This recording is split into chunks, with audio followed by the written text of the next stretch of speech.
What's going on, everybody, and welcome back to the A Show with the Kings of Pro Wrestling Podcasts. I am Justin, here with Meelz. Did I You're did I Mr. miss Davis anything? at this point. You're Mr. Davis. Did I miss anything last week? Uh, how about that? Did I miss anything last week? All these damn photos you were taking of this friggin' luxurious ass vacation. Did I miss anything? Did I miss any Chilligan's Island adventure? Did I miss anything? Well, I mean, there was one Chilligan's Island thing, and then when I said it, and I told and I had told I think I told Eric about it or something. He posted the video of Chilligan's Island. There was a lizard in our room. We were in Puerto Vallarta, Mm-hmm. Mexico, and it's right by the coast. Beautiful. We got this resort right at the top of the top. This is making me sound bad. You're doing this on purpose. Of course, the allegation. Listen, the allegations were never true. We've seen the photos. It doesn't matter. What the fuck? Just lean You into just it now. you just tricked me. No, it's a it's a resort right at the top of like this mountain. You can see everything. It looks like fucking Monaco. Looks like Italy when you get up there. Like nice Damn, little. top of a mountain and everything. And only the best.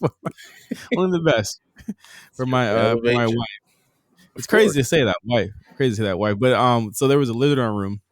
We walked in after we like went out in the city to go get some food, Mm-hmm. and there was a lizard on our door sill leading to our room. And I was like, "Wait, do you see that?" My wife is like, "Is that a painting?" And I was like, if it was a painting, we would have seen that when we first walked in. It's real. So the lizard, I was like, okay, get a cup. I'm gonna try and put it in the cup. And I'm gonna toss it out. You know what I mean? Toss it out the door. The motherfucker is so fast. He moves up the door into like where the top of the door meets the top of the thing, like the little door sill. Yeah. He's up there. So I was like, okay, go get a spoon, and I'm gonna like try and push him out.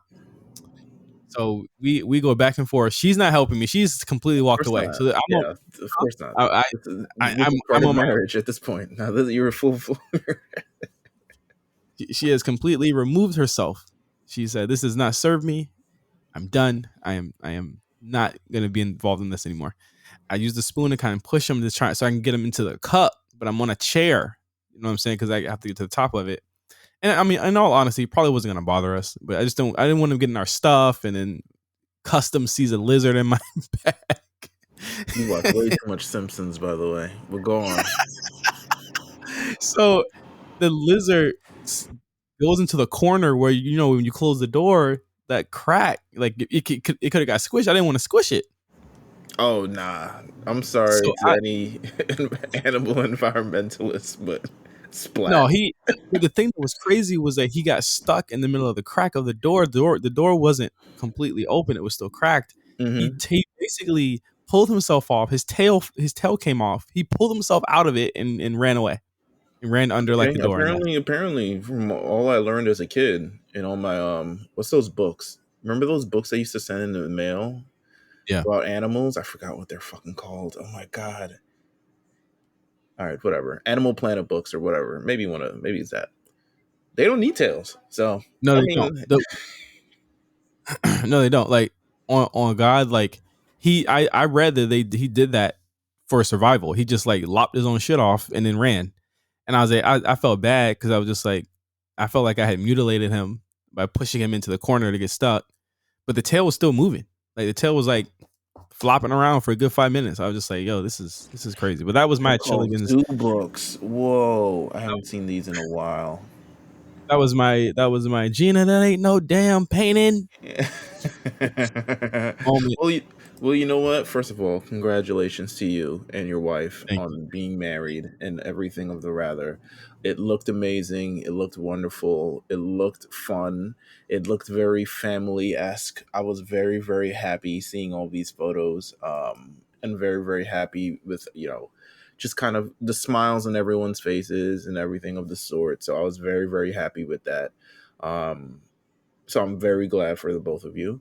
And I'm sure everyone else is as well. Happy you had your honeymoon.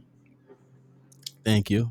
Thanks for all of the well wishes, the love, the support, um, shown to me and my beautiful wife, and it was unlike anything. I mean, the days leading up to it, as Meelz knows, not a happy camper, Wait, where was but Roman and Ray doing all of this? they were home.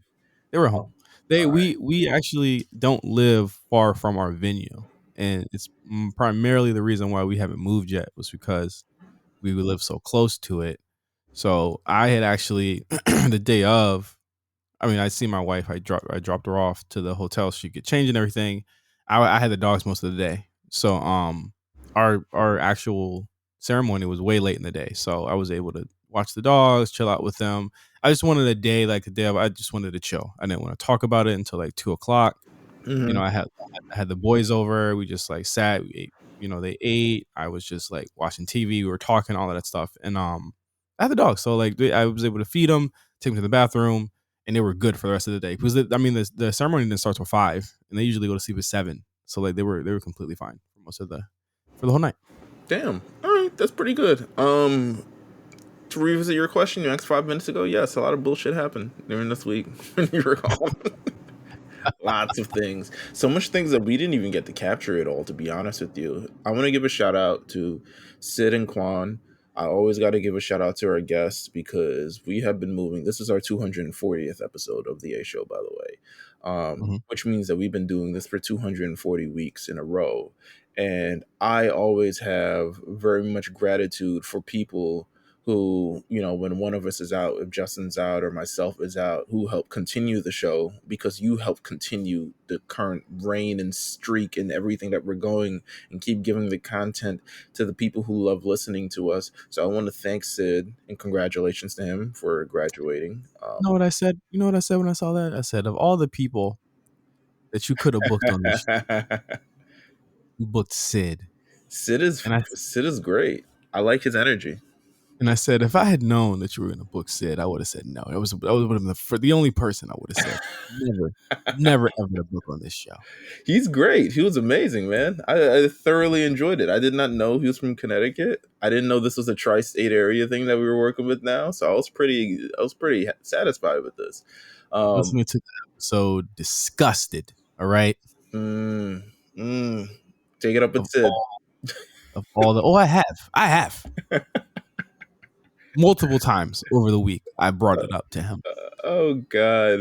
And then Quan. Thank you, Quan, for helping us do the show. I did a war report last week because Cyrus was also at a wedding, your wedding. So had a fill in there, had a fill in for us. So the Listen, man, boys. the money don't stop, man. Let me just tell you right now, the money don't stop with this show. You feel me? Like I did this shit days before. I did the amp show days before my wedding. This shit don't stop. You know what I mean? It felt crazy to not have to do this shit for a week. 2 weeks at this point. Yeah, 2 weeks. It felt crazy. This is the longest break I've had not talking on a mic. I feel weird. I'm like, do I still got it? Do I still have it? I don't know. Shit, man. We'll see. We'll see today. We'll see. Um, I gotta shout out another show again. I gotta shout out the guys and woman, of course, over at the Black Wrestling.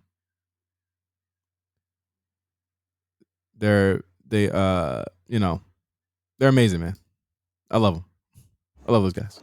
It was a great show. Listen, it was a great show. We did it quite some time ago. I've actually been tapped in now that like Thursdays are kind of weird for me now. I don't really have anything going on Thursday, so I do tune into their live show every Thursday now because I was like, wait, I wasn't really doing anything during this period anyway. So now I used to listen to the shows, and then I was like, wait, why didn't I just tune into the live thing and get it all out the way? So I'm tuning into the live stuff. So shout out to Black Wrestling for just being incredibly amazing and just great sources of content and stuff like that. And hopefully we'll be working very soon in the future with them. Wink, wink, nudge, nudge, maybe, maybe. Um, with Have you that, heard did you hear the latest spot callers? which one? Um, Last oh, one I didn't know. heard was Street Fighter. Unfortunately, It was a good episode. What do you no, no, mean? no, no, not unfortunately. Like it was bad, but unfortunately, I haven't heard the latest one. But the last one I heard was Street Fighter. Yeah. I just want to let everyone know. Sign up for the Patreon. You'll be able to hear that. Also, Cold Day in Hell. The first time we've done 2 spot callers in 2 weeks. Okay. Good, man. Look at that. I was serious. I'm like, I'm going on vacation. Yeah, man. Listen. We working. This is part of the process. If you're wondering Did I why tell you, we go ahead. did I tell you about Wale showing up to the wedding? I have a lot of wedding Oh, stories. but please do tell me. I was very not surprised to see him there. I guess I wasn't surprised to see him there, but I'm also was kind of surprised to see him there. So please tell me.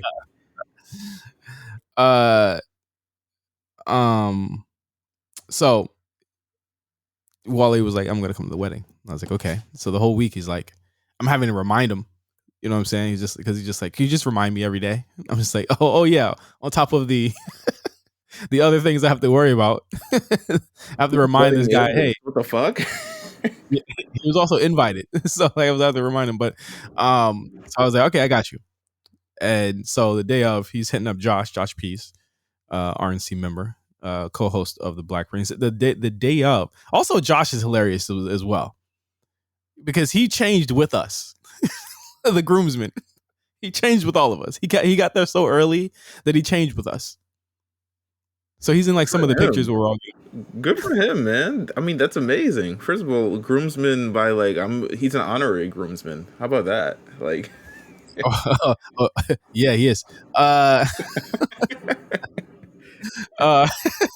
So while he's hitting up Josh, he's like, man, I don't know what to wear. I'm so stressed. And Josh's like, just wear, a suit. Of course, if you've seen his Instagram posts from that day, he did not wear a suit at all. I feel like just generally the spirit. I feel like with you and knowing you, and then knowing who you're around and knowing stuff, I might not have worn a suit neither if I was able to go.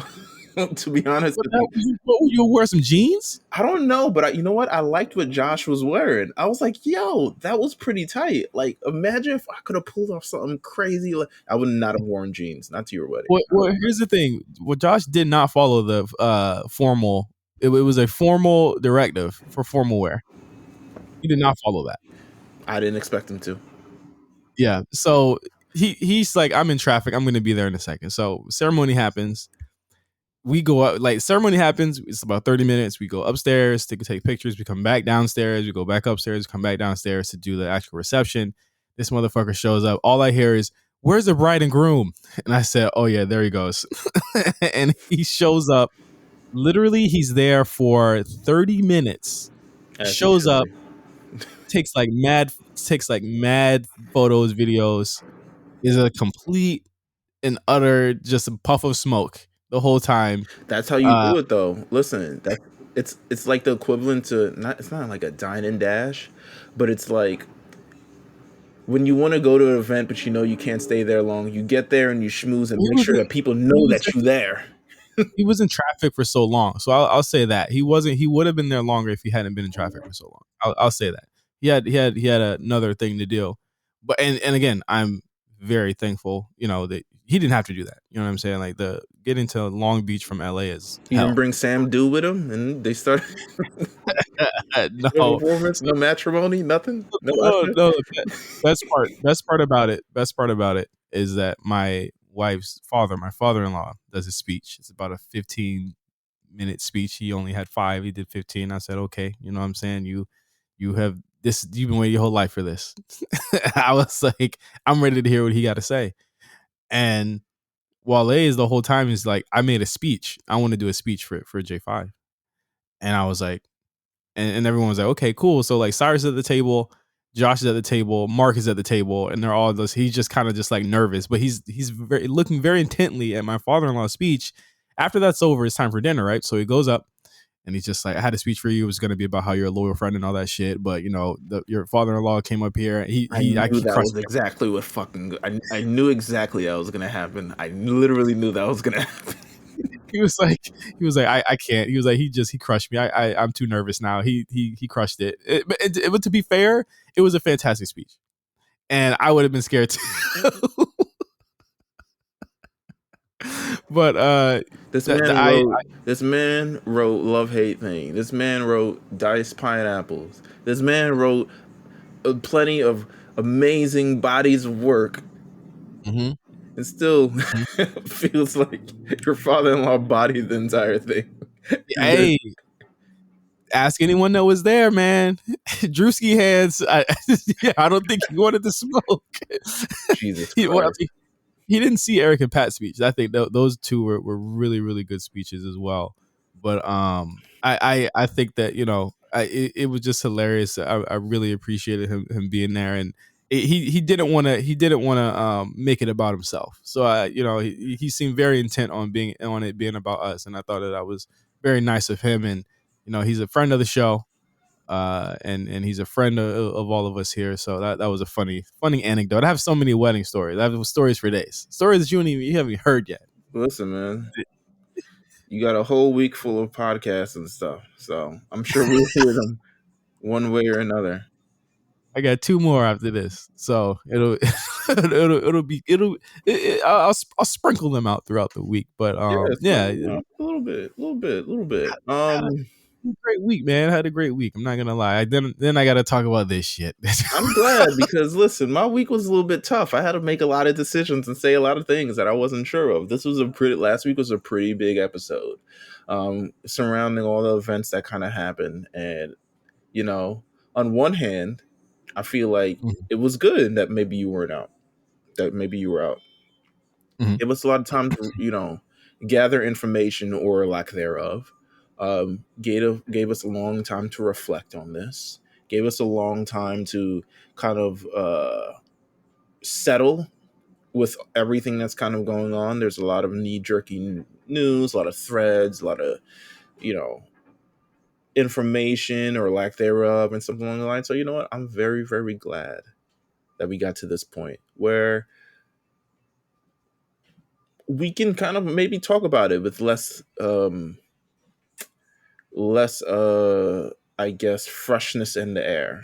I think the air mhm. is settled perfectly, and No, it ain't. I think well, I don't know if it's settled perfectly, but I think everyone is going to eventually come to terms with the same thing that we're going to talk about. But before we get to into that, because I think we should Mhm. do that at the No Holds Barred section of the show. I think we should go to the Patreon section because we had a great exercise for our people on Patreon, especially the producer tiers and up. Um, we tend to do this thing.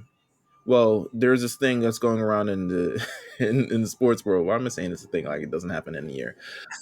All all NBA teams, all NBA teams, first team, second team, third team, all defensive, all scoring titles, all this other stuff. And I said, you know what? You know what wrestling needs? It needs an all, I guess, wrestling team, all Mhm. WWE team, and all AEW team. So we went through the exercise. I made the Google form. We shared it with our Discord members. We shared it with our Patreon members, producers, and shout out to you guys. Mhm. And I have the list of what everyone has selected. The ballots have closed, and we can kind of talk about this. So I want to talk about this on the Patreon. I think this is a good exercise. It might beat our top 10. I mean, we might still want to do the top 10 for the half year thing, but I think this is a good indication on like what people, um, What people are thinking. yeah, what people are thinking.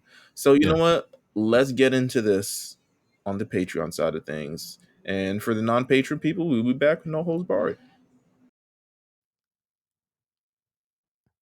All right, we're back. Really good conversation. Um, if you're on Patreon, you'll get to hear my beautiful thoughts on Daniel Bryan's AEW run thus far. And we're gonna not too many thoughts, right, Meelz? I'm gonna talk about it in August. We're gonna have a conversation in August We can about have it. a conversation in August about it. So it's not too many thoughts right now, but it definitely is worth the conversation and then the bigger picture of AEW's thought process and Mhm. talent. But speaking of thought processes, Yeah. last week we had a big news, my friend. Listen, I was prepared to go on the show last week. It was supposed to be a fun show with Sid and Quan. Fun show, carefree, laughter, talking about MJF's contract and people messing that up. Um, Supposed to be a fun show. Then less than 24 hours before the show comes out, Naomi and Sasha Banks walk out of Monday Night Raw, and suddenly I've got to like piece together about how I really feel about this. And there's a lot of conflicting, to be honest, it's a lot of conflicting feelings about this, mainly because of things on both sides. You know what I'm saying? On the Sasha Banks and Naomi side, it's like you, at the end of the day, you walked out. So kind of like, and your properties and entities of WWE, so they can kind of like do whatever or say whatever. And then the other hand, the thing is like WWE and that statement that I was just like, wow, I can't believe they made this statement and continue to make the statement throughout the week. Um, but thought processes, sir, you were here for the first time. We have not talked about this, especially. I think we're just keeping our thoughts off of Twitter. Twitter is not a place to exercise these thoughts. No, absolutely not. I've been Because very, go ahead. I've kept it pretty even as far as like my thoughts on it. I was saving it for this. I mean, I think the people in Discord already know how I feel because we talked about it at length a lot, to a point where I'm just like, okay, can we talk about something good Yeah, for a something second? else. I mean, 7 days removed, I'm not really moved by a lot of the. I think people need to calm down. I think that people, I again, it goes back to like this like over emotion about certain shit that happens on TV, where it's like there's certain things where I feel as though if this is a creative issue, these types of things happen all the time on this company. They just don't ever end like this. They end very rarely. Maybe what once a decade or once every 8 years or something like that. I think the last person did it was Punk. They just walked out, and Yeah, I think the one thing I said was that like a lot of these things aren't new under the sun. We just don't know about them often, or you know what I'm saying, like it's that's just the way that it is. It's a creative industry. Emotions are involved.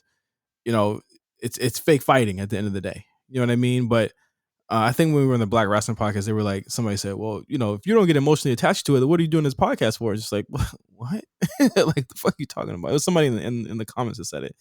And I was like, because like you have I like to put myself in the shoes of the people that are there and the people that work and the people that, what I'm saying? I'm like, yo, if I ever walked out, I know my black ass is getting fired the next day. The fact that they're not fired right now for breaching their contract is crazy. mm-hmm. Is nuts. So I have to think that there's something there's something to that as well, but we also don't know the full story to this day. We can go off of what PW Insider is saying or Sean Rice Sapp is saying or what Meltzer's saying. It's like 18 different alternating reports about what's going on right now. So I can't, I can lean on one thing and saying WWE's fucked up for what they said, and they continue to say it. They said it literally last night Yeah. on Raw. They continue to say it, but I also know that they've done way worse than this, and it's out there on YouTube. It's out there. Can we talk about this? Can we talk about that WWE Confidential? Yeah, I mean, you watched it over the weekend. I watched it too. The WWF Confidential on Stone Cold Steve Austin, the story of Stone Cold walking out This was with Jim done Ross. weeks after. I mean, not even weeks after. Maybe like a couple weeks after Stone Cold Steve Austin walked out. WWE has this brand new show that they've been putting out called WWE Confidentials on Saturday night. It comes on right after, I guess it was Velocity at the time. Has this brand new show. They're speaking a little bit on the inside makings. It's hosted by Mean Gene Okerlund, doing his best, journalistic voice and stuff like that. It was really unsettling for like 11 p.m. at night, to be honest with you. I was like, ooh, they're getting in shit. The story of Stone Cold Steve Austin walking out, a whole literal sit down interview, documentary style, kind of like relay on like everything that happened, including a bite this interview at Stone Cold, where he is very outwardly saying, I think the creative is shit and Yeah, it's not working for me and they need to think of something better. And I have not been happy with the creative since pretty much like, I would guess, Survivor Series at this point. Vince McMahon talking about like, listen, the one cardinal sin of professional wrestling is that don't walk out. you do not walk out. Don't walk out. You, You don't do that. I know people like to say, well, if I don't like the job, then I'm gonna walk out. I'm like, listen, y'all, like one thing, no, you wouldn't. Another thing is that like, you're conflating a completely different like culture to workplace culture, 9 to 5 culture. This is not 9 to 5 culture. You know what I'm saying? Like these people, they live by a different code that we don't even. I don't even understand it. You know what I'm saying? But I do know that whenever you ever walk out on this company, they shit on you. They did it to Austin. They did it to Warrior. They did it to Jarrett. They did it to Honky Tonk Man. It They is the did it to punk. they did it to Punk. They did it to a lot of people, and that's where I kind of get I get real. I get very kind of cringed when I hear that this is like a target on women and target on black women, because I don't think that it's that. I don't think it's a target, but I also think like I think and Because I saw someone say when they made that statement, you targeted them, and I said there's no target on them because largely a lot of the people on the internet are agreeing with what they did, regardless of right, whether it was wrong or right. They're right, right, writing right. with it. It's not a target on them. No one's. I have not seen many people actually say that they, don't agree with what they did, regardless of if they walked out on their contract or not. You would see the same thing if someone did in the NBA, same thing in NFL. You breach a contract, you get punished. They're just doing this, and I shudder to say that I feel like they're doing this so that they're announcing it on TV so that they can make an actual kayfabe reason about it, like so that people can actually talk about it without the real life implications being there. If that makes any sense, like you put No, it on you're right. TV and they're making it seem like it's a storyline, even though it's like actually real. Um, I just shudder when it turns into something like that, because it's like, yes, there are instances where women are targeted in certain things. I do not think this is that. From what people are saying, it wasn't about these two women being targeted, being told to do something, against, you know what I'm saying, like something like this was the outcome of a fake show and a fake match. It was not something that put their characters in question. You know what I'm saying? It wasn't something like evil and just, you know what I'm saying, like down and dirty. But I think That's go ahead. to play devil's advocate on that, Of I course. do think Here we play, go. to play devil's advocate on that, because I understand that this is all a fake thing, but at the same instance, I'm looking at it from like a psychology standpoint. A lot of people's worth in their company is based on how well their character is doing, right? So But it's also based on how well they're booked and how visible they are on the TV show week. absolutely. So there's so much of them. I don't blame them for getting so involved with like winning, losing, because there's so much of them, especially when it's WWE and it's seemingly all encompassing of your life. And this character that you play, and you go out 4 or 5 days a week and you play this character, and you want to, you believe that you're working hard and you want to be, you know, appropriately, like, work with or something along those lines. um I think from that instance, from the personal instance, there can be a lot that goes into this that we probably don't feel because we're not professional wrestlers. But people are forcing themselves to feel that. And I Yeah. think that's where it's like, well, yeah, I get that they didn't want, because I feel like here's the thing, Mills. I feel like the minutia of it, the actual like narrow explanation of it, it doesn't matter, because if you said this shit out loud, it Yeah. seems ridiculous. Yeah. It seems fucking stupid. Yeah, it seems very ridiculous. That's why it's like, for people to be going this hard, it's like, I get the general consensus that of these people were not happy with the way they were going to be portrayed on the TV show, Right. but they were not being told go out there, have a bra and panties match. This was go out there, do a match where, and I'm going off of the conjecture that other people have heard, go out and have a match where you're not going to touch your tag team partner. You're going to pin someone completely not having to do with anything with it. And then you're going to go on and have a one off, and then we're going to get you back on track. The interesting part is, They were going to not be on TV was my thing. yeah, the interesting part about this that I thought about as well, I was like, all right, let's say there was no big stink about this, and Mhm. Naomi does face Bianca Belair. Yes. We're excited, right? Oh, 100%, 100%, right? And And I in the same instance, we know that Naomi's probably going to lose. But it would have been. But the thing is that. But you know what's funny, Meelz? It's funny how the narrative will change if we didn't know that they were unhappy with this decision. If they hadn't walked out, right? It would have been like, man. It would have been from, damn, I get Naomi too. Damn, that's a good look for Naomi. She's having a year. She's having the run of her life right now. Absolutely. It don't matter if she lost. It's all about the look. Was that not the same mindset with Liv Morgan a couple months ago, where it doesn't matter if she won or lost? It was that she got the look, right? So it's like, again, what you know. What line do you stand on? Because if you didn't know anything about this, you wouldn't be saying anything about it. You wouldn't be saying nothing about it. I'm seeing so much shit about, like, they I hope they got lawyers. And I'm like, what legal basis do they have to stand on with, like, they're independent contractors? They're still under contract. And you can't really walk out of it. Yeah. And still, like, walking out of a job is like walking out of a job. The judge would be like, defamation at its core, you have to prove that what they're saying is going to stop you from getting a job. If they let those two go right now and they said, you don't have a 90-day clause, you don't have a 30-day clause, you can do whatever you want, but do you think they wouldn't have a job the next day if they wanted it? If they let them go and then went on national television and said how professional and they were uncomfortable with working people that they might have a case. You know? Exactly. But that's not what happened. It's not what happened. And let's dial it back. You know what I'm saying? Because at its core, these two, and I think the elephant in the room here as well that no one wants to talk about, because no one. What's weird to me, and I said the same thing when Mimi was on the show a couple months ago. I said, why does no one ever want to talk about August 2021? Why is that? Why was that allowed to go scot free? And we were not allowed to know about it, but now we got to know about every instance of this situation and why she walked out.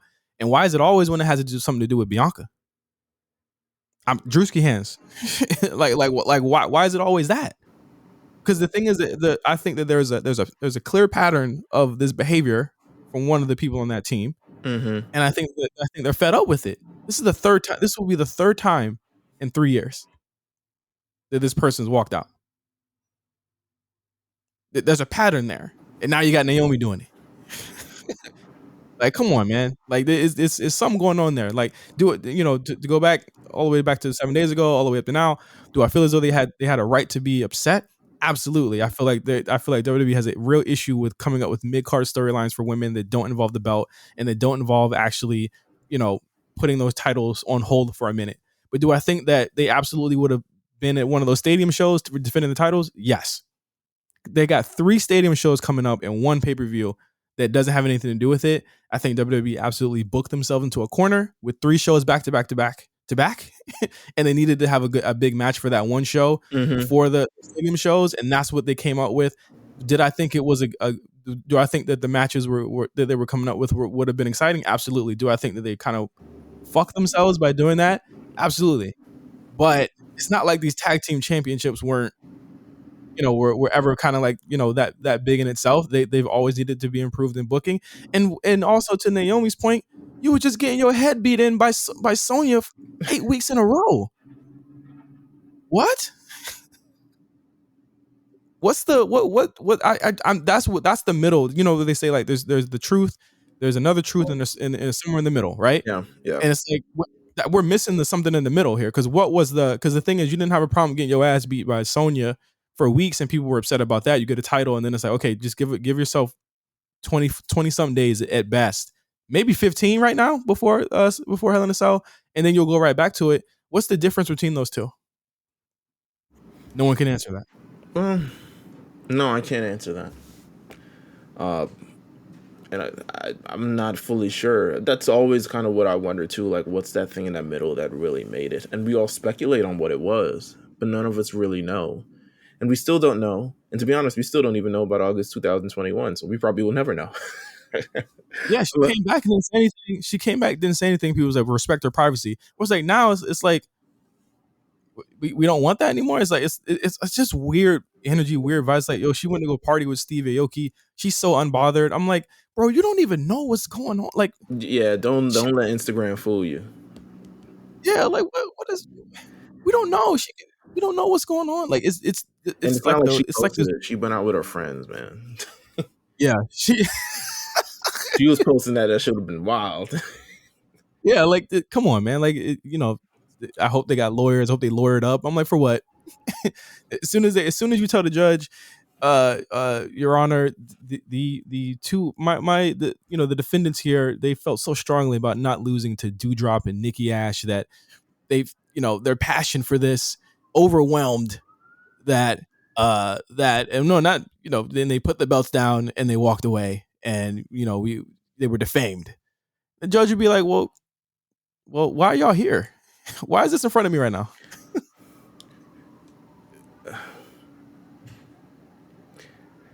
Listen, I think we've gone through the past week.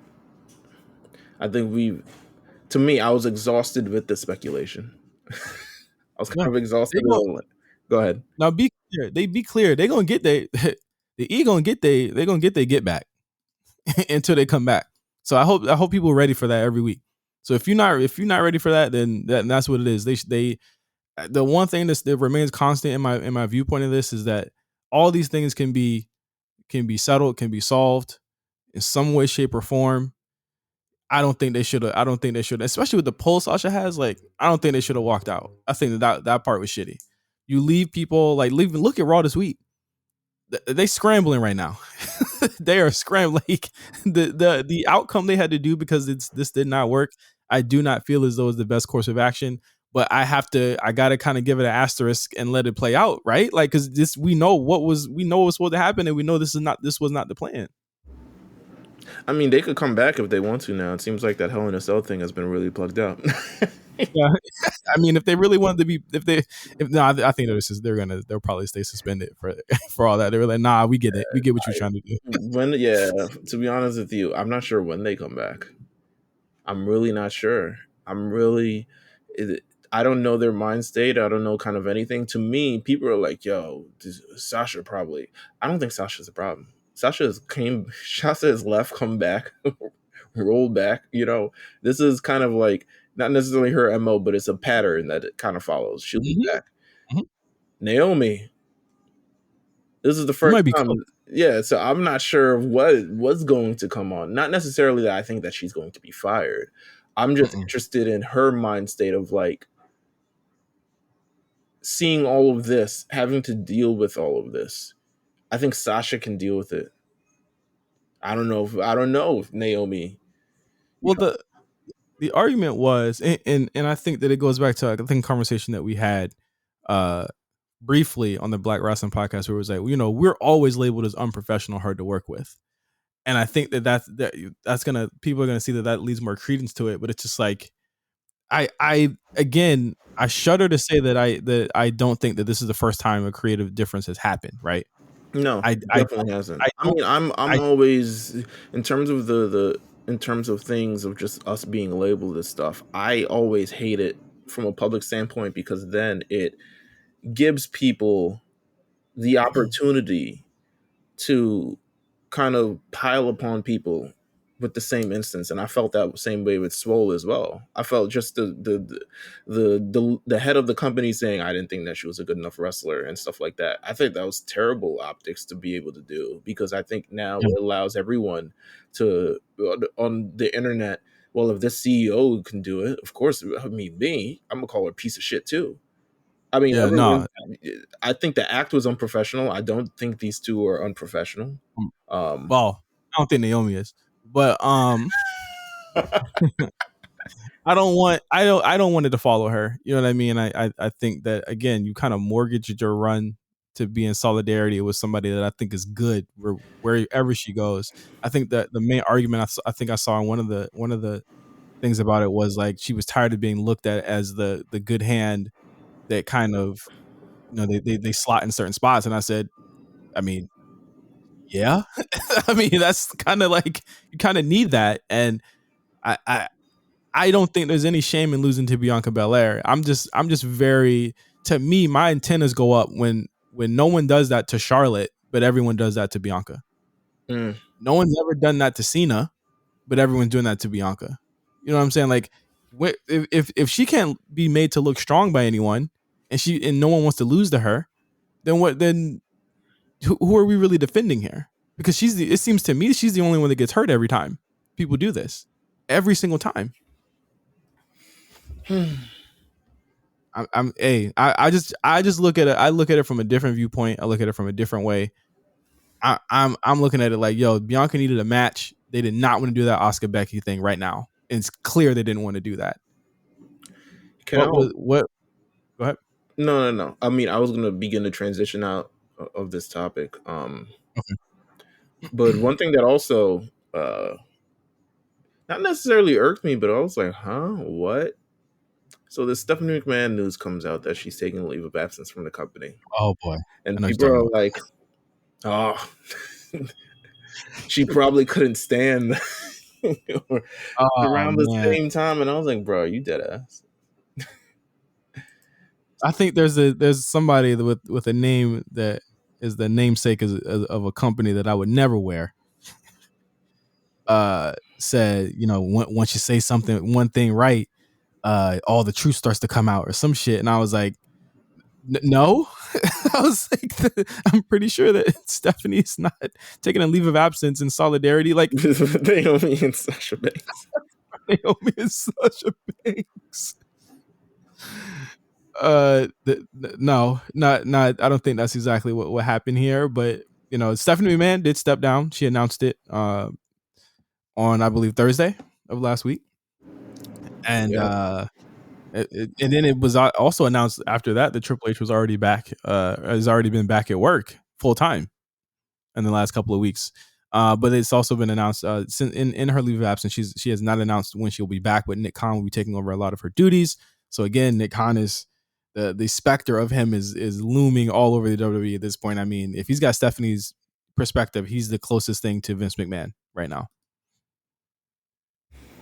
Nick Khan, man. Listen, all powerful, all encompassing. Everything. Got people's buttholes puckered up at the office. No, I mean, there's not much to speculate on here. If she has been the front facing, you know, vehicle for WWE for such a long time. Mm-hmm.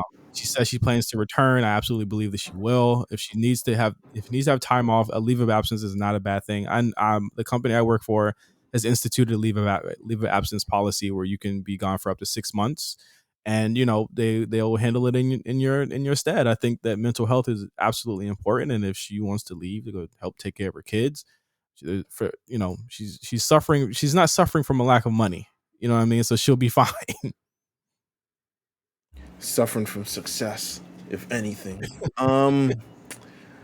But yeah, I mean, we wish Stephanie McMahon the best, to be honest with you. So it's good on her. Good on her. Is there Yeah. anything else that we need to talk about? I saw this thing about Will Ospreay saying why he wasn't cool with Kenny Omega. Ooh, well, first of all, shout out to Rest Things. Shout out to those Yeah. guys. Shout out to those guys. I think so. I got onto them during the whole 26 seconds thing. They'd started a space and people were venting within the space, and I just wanted to listen to kind of hear what other people were saying. I mean, we had our own space at the time, but they live out in the UK, so it must have been like fucking 6 a.m. when they were doing this shit. Yeah. So I got onto them. All I will say is I'm happy for other people of color getting these massive opportunities and massive interviews, and I think we come at it from a different perspective as everybody else, and I think it needs to be recognized, and I think it needs to be applauded, and I think it needs to be done more. So Yeah. they have a great thing going on.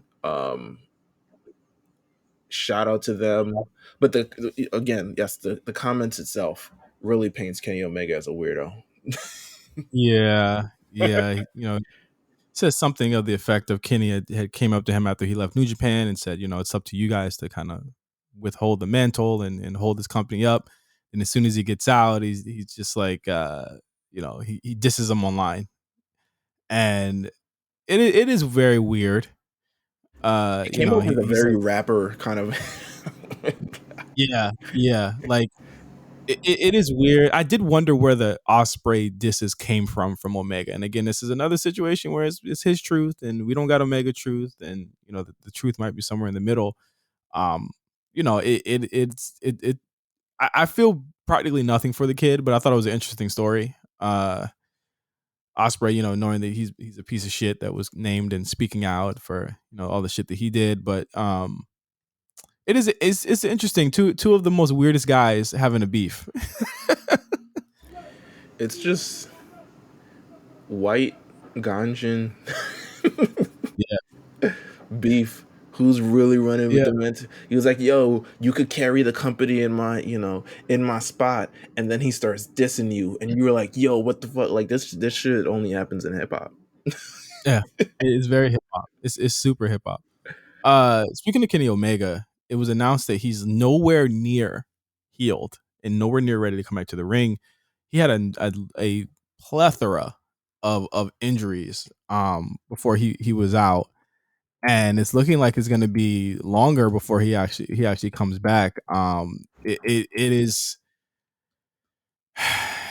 it's tough. That's sad because this program has been running too damn long, and I do not want to see any more of it. I don't want to see it dragged out or nothing.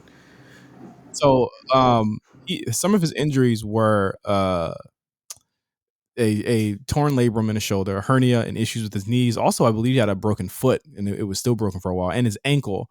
So he's also said that he had been suffering from vertigo since 2018. So he needed some time off. My issue is that announcement is probably the worst thing that could happen to this company right now, because he is a pillar of the top of their card, and without him, it has been very noticeable, I'll say.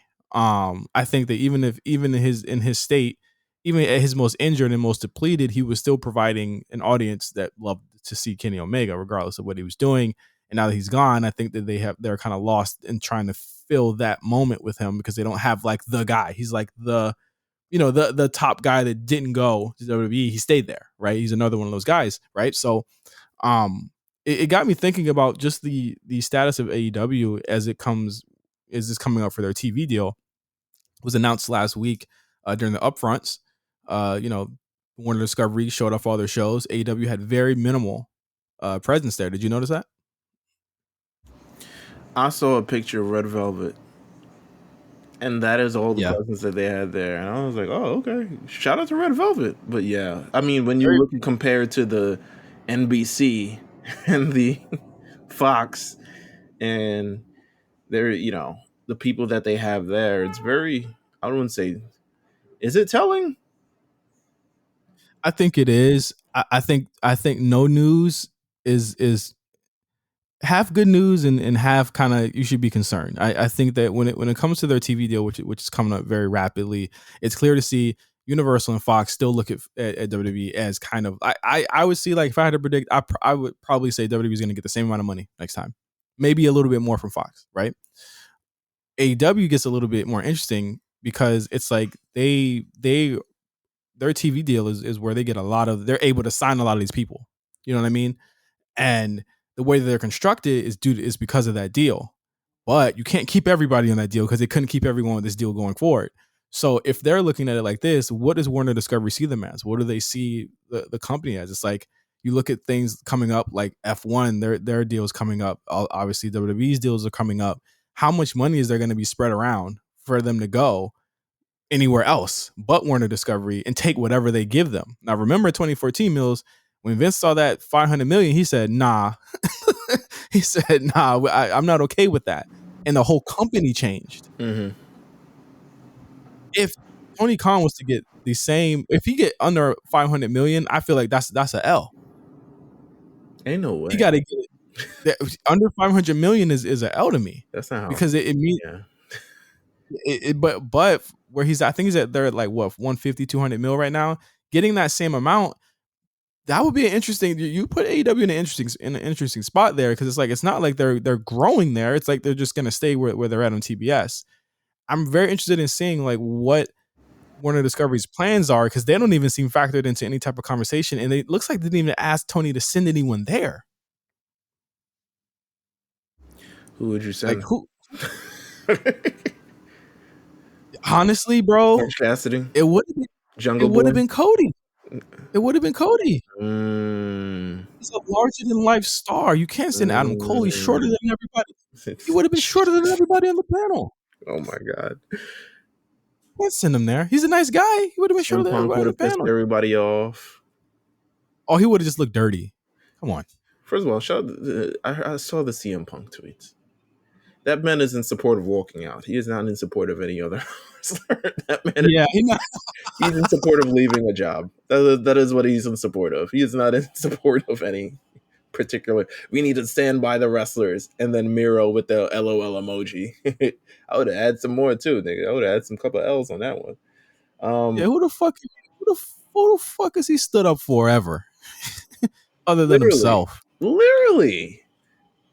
Like, ask yourself, who is he stood up for? Who is Gallows, Joey Mercury, Serena Deeb? Fantastic. They all still got I released. thought I thought it was corny. I thought a tweet was corny. I was like, just stay out of it, bro. Everybody else did. Stay out of it. You don't know what's going on. Just hit him with the "Where were you when Swole?" Quick. Come on, man. Don't forget he said sexist shit on WWE backstage, man. Like, come on, bro. Who are you, bro? Fuck out of here. Let's get right to the shows. We got a good vibe here. We got a good vibe going. Okay, so Smackdown, Smack Dizzle. Literally, I know. I love that the show was surrounded by this massive match that was happening, and I love that because one thing I asked for WWE television, which I can't say for Monday Night Raw this week. Give me something that I need to watch. Just give me something. You know what I'm saying? Have the story continue. Give me something that I need to watch. And they put the Unified Tag Team Championship match on this, show. It's by far the biggest tag team match in WWE history, if you really want to call it that. And they put on the show, and I was locked in. 8 p.m. I was there. I was ready to watch it. So more of this, please. More major matches. I'm sure Roman is still not gonna. Roman got his new contract. He's definitely not gonna be wrestling on no damn SmackDown. Well, not unless it's like in MSG or some shit. Yeah. So yeah, they come down a tree. But it's a. This was. It was a fun solid. show. It was a solid show. Yeah. It was a fun show. I mean, if you even get like a really good Baron Corbin promo, I'm like, man, they're firing off. It's weird. I like that shit, but go off. Oh God! All right. I mean, you had a really good Sami Zayn Nakamura match. My question to you is that like they seem to be holding the Nakamura card for a potential Roman Reigns match down the line. I think now you just said he's not wrestling on SmackDown. I think that is the perfect TV match that you do on SmackDown. To be honest with you, I don't know what they're doing with Nakamura because they don't seem like they want to let him go. But you're not. What do you mean? I feel like not necessarily let him go, like fire him. They don't seem like Oh, they want to let. what? They don't seem like they want to let him go from being prominent, but they're also not doing enough to sustain said prominence over the last number of weeks. Like he got beat up by Roman. He got beat up by Roman and was off television the next week. And we were like, "What the fuck was that for?" Well, he's always been factored into the Sammy thing. That's the one thing that's keeping him there. He had the stare off. I think they absolutely feel as though they want to keep him in that moment with the Usos. One thing that you actually said to me a couple of days ago was he's part of like an alliance to help take down the Bloodline, and I think that's a perfect spot for him and would make him look very important. He said even on a digital extra after SmackDown was over, he vows that he wants to take the title away from Roman. That's what he wants to do. I think the best way to pay it off is just do it on TV one of these weeks. I mean, I believe there's like a long stretch between. I don't know if they want to wait that long though. SummerSlam and whatever, and what is it? Castle. Yeah, there I was about to say. I was like, what the fuck was it called? Oh, Castle. And Drew's still out there. He was actually overseas this week, so he actually wasn't on the show. But it's like I think Nakamura, they should just go ahead and do the match on TV. Like, why not? Max Dupree, the former LA Knight. Max Dupree. So did they change it from LA Knight to Max Dupree on his theme? God bless him. You know what? He's trying, bro. That's all I can say. Let me ask you. Do you mind him in this role, or would you rather him wrestling? I don't mind it. He's a good talker. I agree. It depends on who they pair him with. I honestly would tell you right now, I would rather see him talk than wrestle. I'm gonna keep it a buck. This might be a very controversial thing in lieu of all the firings and stuff. How is Robert Stone still employed? Well, now he's Mr. Stone on NXT. I noticed that last week. I said, okay, that's a still to me just kind of blows my mind. And they fired everyone around him except him. I don't understand it. I don't understand it either. But listen, Max Dupree seems to be working out. They gave him a good one thing I said about his introduction, I'm like, this is a lot more story than they put in any other introduction. Oh, I was having Sonya. Well, Sonya doesn't work in this capacity anymore. It's like, well, I still got paid, and the line is still dry. And he was like, I'm gonna have to check this shit out. Yeah. And I was like, you know what? I'm with it. I don't know if I don't know if the show has enough hours to continue the story, but I think we're building to who's. I think we're building to who's going to be his first client. We've seen him kind of hop between Mace, I believe, was one of his clients. I believe Mansoor is one of his clients. I don't know if those two are set in stone like that, but we'd have to really look and see who needs a heater or a talker like he does. I honestly, I'll talk about Veer and get the Raw, but I like it. I like it so far. We had Raquel Rodriguez versus Shotzi. Really solid. One more thing. Because this is posted on the A Show account as well. Mm-hmm. War Games 2021. Pete Dunne, Ciampa, LA Knight, all called up. Johnny Gargano, what are you doing? If that nigga shows up on Sunday at Double or Nothing, I've lost all hope for humanity. Bruh. This nigga, when he shows up, I'm gonna say, yeah, AEW not getting that big time money contract. They do not give a fuck. Did you see? They were so hyped when they thought it was when Johnny Elite came out, Johnny Nitro came out on Dynamite. They flashed Johnny on the screen, and everyone lost their shit. And then it said Elite, and then John Morrison came out, and then I guess the reaction kind of tapered off. They said, "Oh, this is just going to be another shitty episode of Dynamite." That would have been a crappy way to introduce Johnny, just like it was a crappy way to introduce Johnny Nitro. Him losing that first match is like, yeah, was it worth it? At what cost? At what cost? Bro? Whatever. They seem to be in the absence of Naomi and Ronda, or Naomi and Sasha. Ronda also not in the show this week.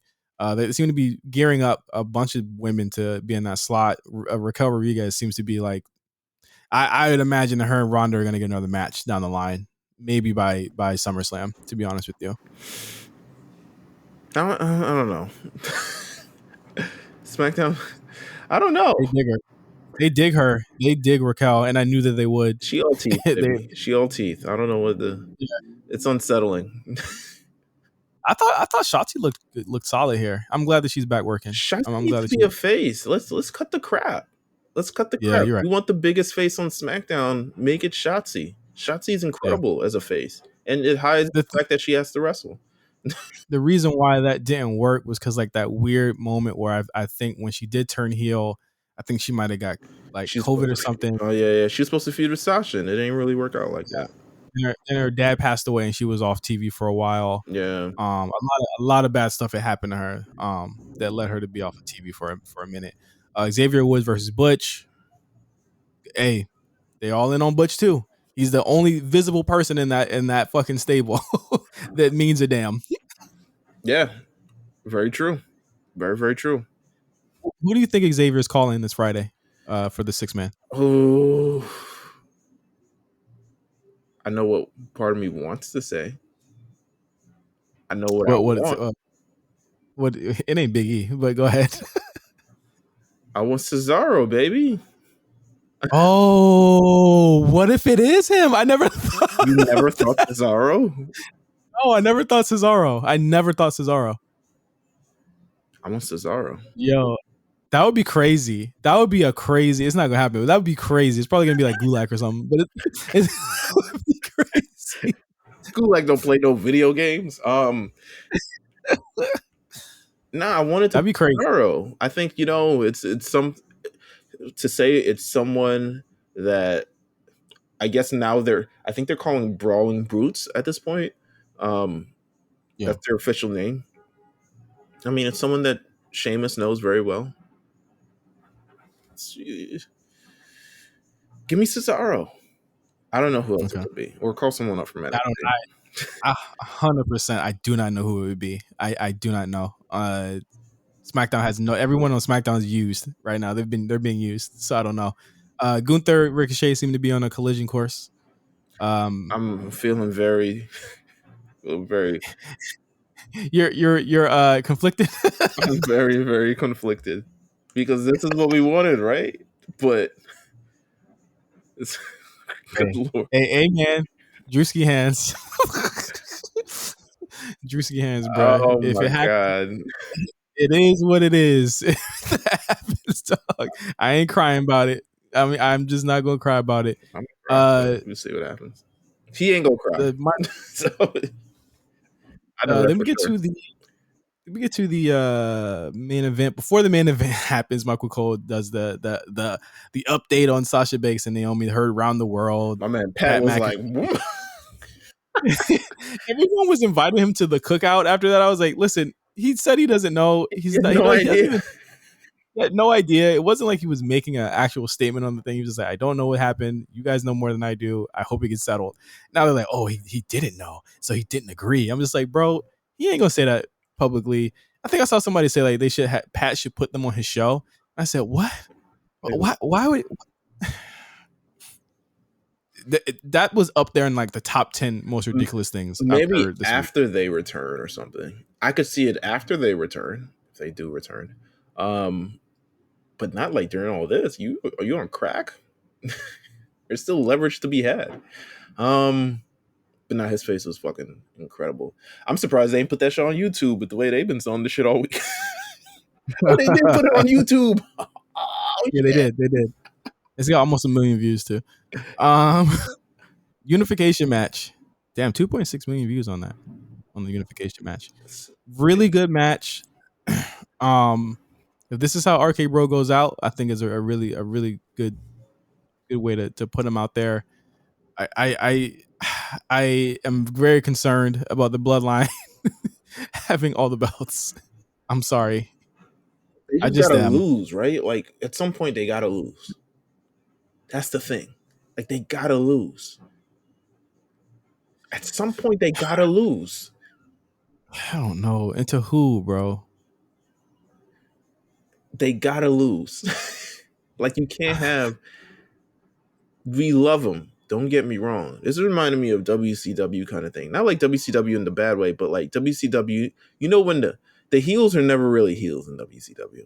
From what I've learned from watching this shit for the last few days, they were just kind of like guys, dudes, who just weren't on your side. Weren't on Team WCW. NWO aren't really despicable guys. They're just a bunch of dudes who doesn't give a fuck. Mm-hmm. The Usos, Undisputed Championship. I'm not saying that they're the same way as NWO, but they're cool and they're popping. And I get it. But you gotta lose. Mm-hmm. Anyway, I thoroughly enjoyed the main event. SmackDown has all the belts. SmackDown, listen, they ain't got nobody. And they don't need all. And SmackDown don't need all the belts. That's my thing. SmackDown got nobody. They ain't got nobody. Yeah. This must have been a Fox thing. This must have been a Fox. Fox must have been like, y'all ruined SmackDown roster so hard in that last draft. So this must be the get back. I don't know. I mean, what do we have to look forward to other than like SmackDown? It was a weird night for the mid card of Raw last night, but I feel like Raw generally has a better mid card. Like half the niggas on that show were missing on Raw, but like SmackDown's mid card is not it.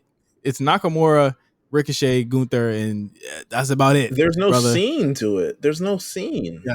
It's just a bunch of programs that are going on currently, but there's no like no one intersects. And I think like in a way that like the Liv Morgan, AJ, all that stuff, like that stuff intersects with other people. Even the Kevin Owens stuff intersects. Nothing with SmackDown intersects. So it's just like, why do y'all have all the belts? Y'all need tags. Corbin, Madcap Moss, they get a dedicated 10 minutes every week. The Bloodline going to get a dedicated, at least top of the show, bottom half of the show. The women are going to get their slot. It's like, it's so segmented out, which makes, I mean, granted, still a better organized show than the shit on Wednesday. But, like, we need to switch it up a little bit. You know what I'm saying? Like, something. I don't know. Good. I mean, regardless of anything, really good segment to end the show. I mean, the thing is that the Bloodlines on the show, they get the best parts of the show. So they really got the best parts of the show. We had no Ronda this week. I'm guessing we'll figure out this title situation. Great main event. Made all the white kids cry. Yeah. Raw. You had the Riddle promo. You had everything else. I missed that. I missed that so hard. I did not even realize, like, I was doing something else and I saw it was 8:16. I was like, oh shit, Raw is on. This is the first time I've ever like forgotten that Monday Night Raw was on. It's probably because there's so much basketball that I'm watching. But that'll change in 3 weeks. Yeah, it'll change. To be honest with you, neither viewing last night was really all that great. So I was on TikTok most of the night. I do not like these playoffs. All the blowouts don't make for fun games. All the people being injured also, it's like, come on now. Riddle had a really good promo. I thought it was solid. Again, the agenda rolls on with him. I think that they see a lot with him. And also, the rumor is, right, that Riddle will get the Roman match at Hell in a Cell, and that Randy will get the Roman match at Money in the Bank. So, what you think about that? You seeing that? You seeing that come to fruition, or what do you think? I would love to see it. I don't know. I feel like if we going to get the Hell in a Cell match, it would have been announced already. Well, you got a minute. You got a while. No, it's the first week of June. That's really like next weekend. You can still do it. I mean, I think that well, I mean, you got Friday SmackDown right now. You don't need. You got Friday SmackDown. He said he's going to be there, or he might be there. I think that the most interesting thing you could do is have Randy bait and switch, and then during that Riddle match, Roman have him come back and do an RKO. I think that would be one of the greatest near falls you could ever do if Randy came back to help out that way. That would be incredible. I'm here for it. I mean, these two are albeit not by our first team, second team thing, but these two are the hottest acts in WWE right now. It's been proven. Them to be in the title scene is well earned, well deserved, needs to happen, and yeah, no qualms about that. No walking out, nothing about that.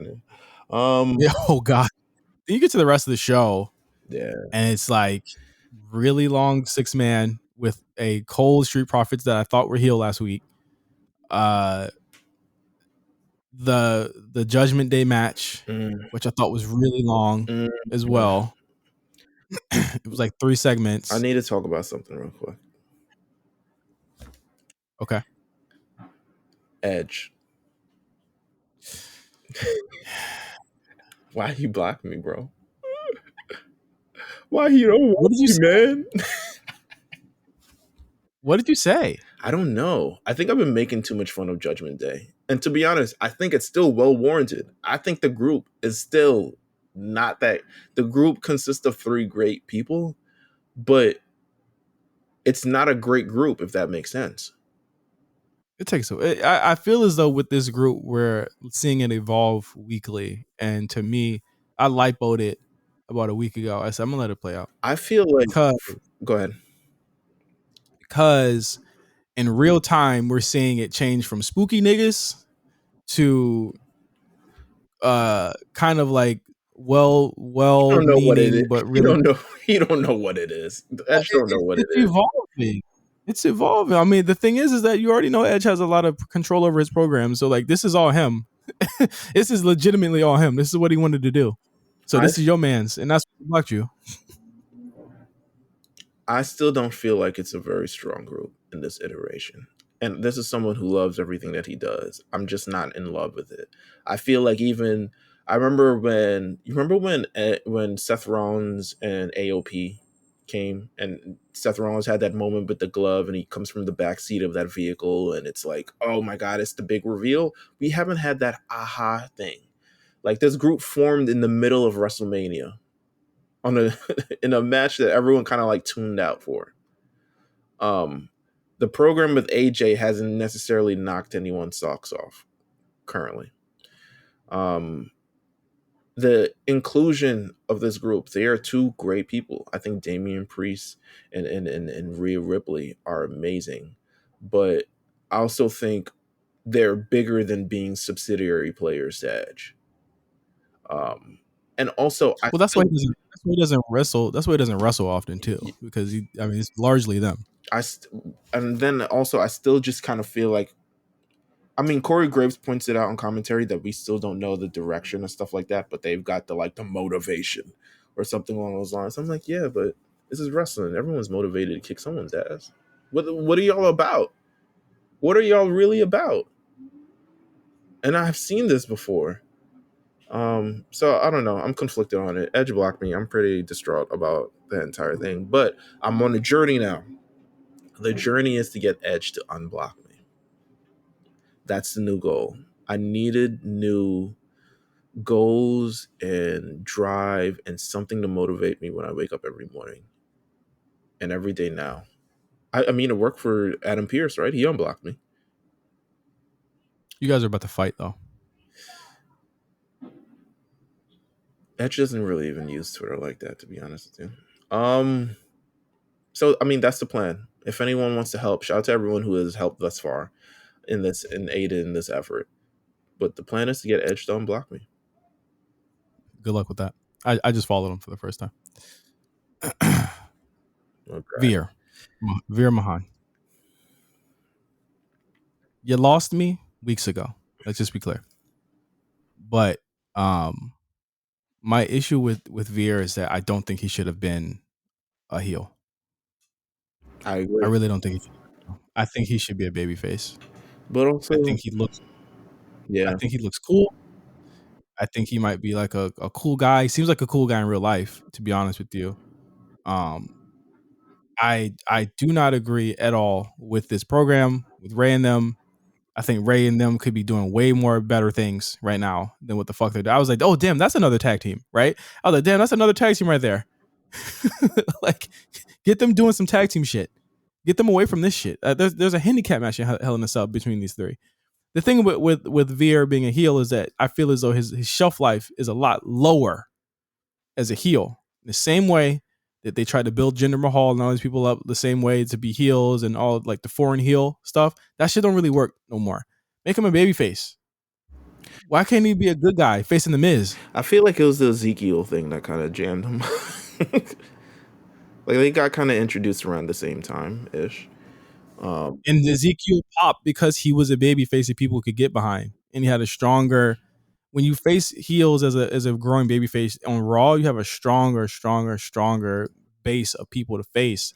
It could have been Miz. It could have been anyone that could have got him. And I know they're saying, "Well, you're a big guy. How could he be imposed by anyone?" It's like, well, fucking make him face off against Omos. There's a hand. You know what I mean? Like, exactly. Like, it don't matter. It's up to them to figure that shit out. But Veer as a heel, it is inspiring no one to boo or cheer or anything. You just get silence. Like, no one cares. We've seen before. We've seen it a million times. Yeah, exactly. I'm just like, I feel nothing for this guy. I'd fuck with him if he was a babyface. I really would. I think he looks cool. Me too. I think he looks cool. I don't want to boo this guy. I want to cheer him. Just cut it out. Like, I don't fuck with it at all. Have him beat Theory. To me, it's like, remember when Umaga had that short little tweener run? That was great. That's what he should be. He should be the Umaga of the whole game, where Umaga was beating up everybody, not just baby faces. Like, that should be who Veer is. I don't know. Maybe I'm wilding. Let me know, guys. Let me know. Alexa Bliss, Nikki Ash. They're heating up that for something, right? Yeah, this to me looks like course correcting. They're like, she gonna get something. They are. I see a tag team partner in her future, so she better get ready. I don't know whether they did Cody Rhodes and the Miz again. Miz got a show in a couple weeks that they got to remind everybody about, and Cody's the hottest thing on the show. Yeah. There we go. They wheeled out the corpse of MVP for a match Good as well. lord, I could not give a shit about this program. I'm sorry, everyone involved, but not really. I don't even know what stipulation they think. I think I just tuned out entirely. My thing about this is that like Bobby remains hot even throughout this really shitty program. I don't think it's his fault. I don't think it's MVP's fault. Omos is just not it. If it was Cedric Alexander, bro, I'd be like, okay, I'm into this. Because Cedric actually has like a really kind of like the conniving, sniveling little underling role. I actually like him in that role. Omos is just not it to me, bro. I'm sorry. Nice guy. Real nice guy. I can't vibe with him in this program, and generally just can't vibe with him in this role. Yeah, no, I can't. Maybe I just don't like super heavyweight guys. Maybe that's it. You just want people to be cool, and they're not. That's true. That's true. Just be cool, you know. That is true. I just don't see it. I don't see it with him. I get why they put MVP with him, but you could have put MVP with anybody. I do think that him and Bobby needed to split for him to be a stronger babyface, because he don't really need to you don't need a mouthpiece to be a babyface. And I think Bobby's actually been doing pretty good with promos too, which is kind of weird. Like he's 180 there, but as long as they keep him hot, it's fine. I would just say put Bobby against anyone else right now. My thing is also, this is like with if he's not going against Omos, he's got to go to Theory, right, for that title. I don't even know about Theory. There was no Theory on the show. Thank God. I'm glad, but the show wasn't really that great anyway. I feel like his addition wouldn't have added to it anyway. Um. Triple threat Main event. match. Yeah. Yeah. Asuka versus Becky Lynch. It was whatever. We've seen it a lot. We've seen it all over the place. This has happened. This was a truncated version to fit the end of a show in order to make up for a for a plan that was not given to them, and they did not plan on having this match at all. It's a triple threat match. You mentioned that no one looks stronger here. I absolutely agree. But again, we gotta lipo it, because this was not supposed to be what was going to happen. Like, this was not supposed to be the plan at all between these three. If it was me, it would have just been Becky, Asuka at Hell in a Cell, correct? Then Asuka go on to do her own thing, and then you get Becky and Bianca at one of the stadium shows of the three. Now we get this, and we're gonna get Becky and Bianca again at the stadium show. This to me, I'm sorry, as much as people like, you can agree with Naomi, Sasha, that's cool. I don't mind. Uncontroversial opinion, because I think that no one would have cared if you didn't know the actual motivation anyway.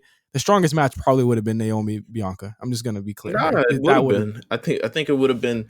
This is way too formulaic and understandable, and everyone's been goofy in their own aspect. And Bianca doesn't really look any stronger here. She can't look any stronger. She's a damn champion. But at least that match would have been intriguing to the point where, even if you knew that Bianca was, even if you knew that Bianca was going to win, it's a moment nonetheless. Like, they're friends, and that's the story there. And now you got what looked to be the Asuka Becky having to regain her moment, right, in that match, and further go down her downward spiral, which they're still trying to do here. That story gets cut off of the legs because they walked out, and now you have to make something else up. And again, like I always say, that's up to them to make it make sense. They're trying to do it now. That's why I'm letting it play out, whatever. But I think that the strongest match would have been Naomi Bianca. I'm sorry, it just would have. That's just the long and short of it. There were just more. There was more meat on that bone there. And if you really think about it, Meelz, it would have been like a 14-day program. It would have been over with, and they would have been able to go do whatever the fuck they wanted to do after that. And now we'll never know. It's so lame. It's so lame how they be doing Bianca, man. It's so lame. I hate it. It'd be lame how they be doing her, bro. That match would have been heat. Like, they could have went back to the TikToks they make together. It could have been like a nice little competitive little match. I agree. Bianca works really well. Like remember when she was working with Alexa? Like, she works really well with like the athletic, acrobatic folks. Like, Bianca's beating everybody on Raw. You know what I'm saying? Like they were trying to save this. They were really trying to save this. I mean, now you got Bianca versus Asuka next week. We already know how that's going to end. Fuck finish. And yeah, that was Raw. I hope it's better next week. Let's go home show. I hope so too. Because goddamn. Goddamn. Um yeah, that's all I got for this week, man. Yeah, that's all I got too. I'm glad to be back. We're rolling into the summer. Usually the summer is kind of rough for us, right, Meelz? But this year it looks like we got a lot of shit coming, coming down the pipeline. We got a lot of stuff that we got to worry about, as far as just shows and stuff like that. So stick with us. The summer of the A show. What actually we had a little tagline for that. Meelz, did we? Or we want to reveal that yet, or we want to wait? Let's wait. We'll wait. We got something coming for you guys this summer. So just stay tuned. But for everyone who subscribes to our Patreon, I am slowly compiling matches for our Vader episode of Spot Callers in June.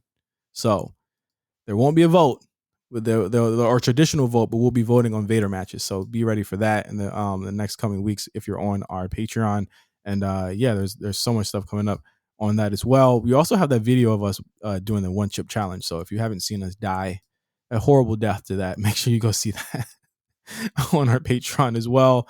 You also have the War Report with Quan and Cyrus. I think they're back at full capacity, back at full power. They'll be back with I'm pretty sure they're going to be predicting Double or Nothing. And me and Meelz will probably be talking about Double or Nothing next week as well on the A Show. So yeah, stay tuned. And thank you guys for listening to the A Show. For Meelz, I am Justin.